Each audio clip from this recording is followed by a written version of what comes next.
O meu nome é Pedro Fadiga, tenho 22 anos e sou residente no Concelho de Coimbra. Com a necessidade de criar oportunidades de alojamento social e de rendas acessíveis, como poderia ser aplicada uma estratégia de âmbito local para acolher estudantes do ensino superior?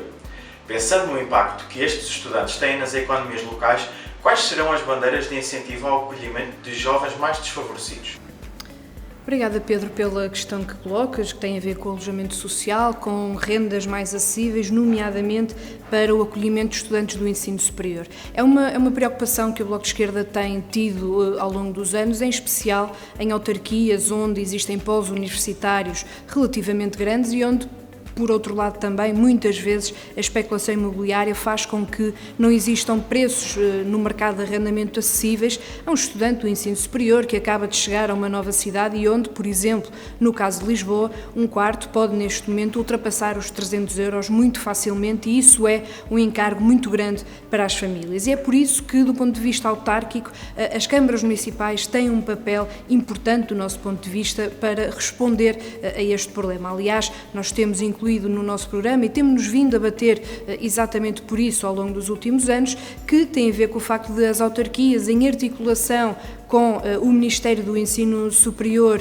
e com as próprias universidades, porque na verdade acaba por ser uma competência do Estado Central, mas as autarquias devem ter aqui uma cooperação de perto com as instituições de ensino superior, com o Ministério, para que possam disponibilizar fogos de habitação, de edificado municipal que possa ser arrendado a preços simbólicos a estudantes que venham para a cidade e é uma medida que creio que ajuda aqui a combater esta desigualdade, esta discrepância que muitas vezes existe e que tantas vezes faz com que muitos estudantes desistam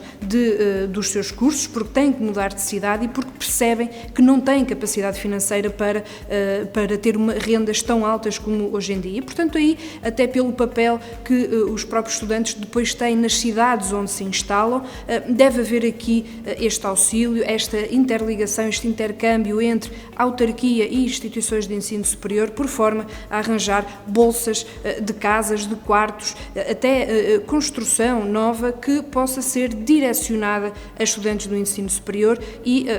de facto, a preços muito acessíveis, porque estamos a falar de uma camada da população que muitas vezes, não sempre, mas muitas vezes ainda não começou a trabalhar e, portanto, os rendimentos são ainda muito baixos.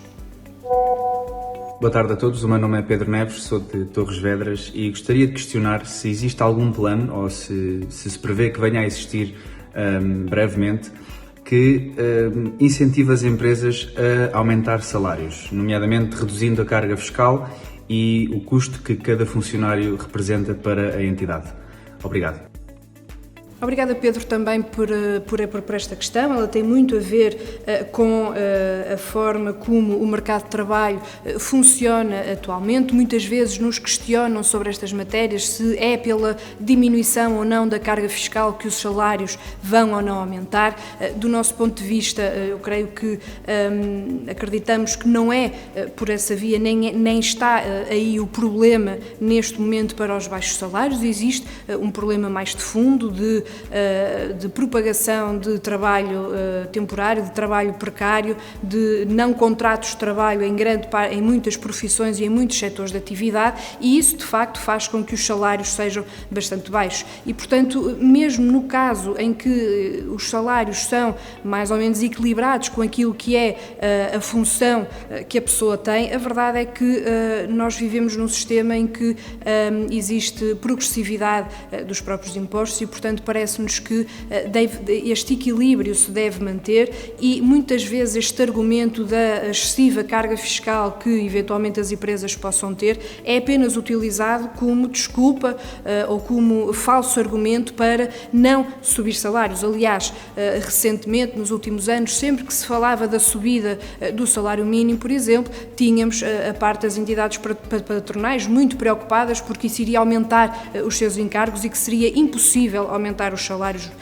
em Portugal, e verificou-se que não é assim, não é uma hecatombe, e portanto existe aqui também uma escolha por parte das entidades empregadoras no tipo de salários e no valor dos salários que dão, nomeadamente aos mais jovens, às pessoas que estão a entrar no primeiro emprego. Aí depois a legislação laboral tem muito mais impacto do nosso ponto de vista do que propriamente a questão das cargas fiscais que são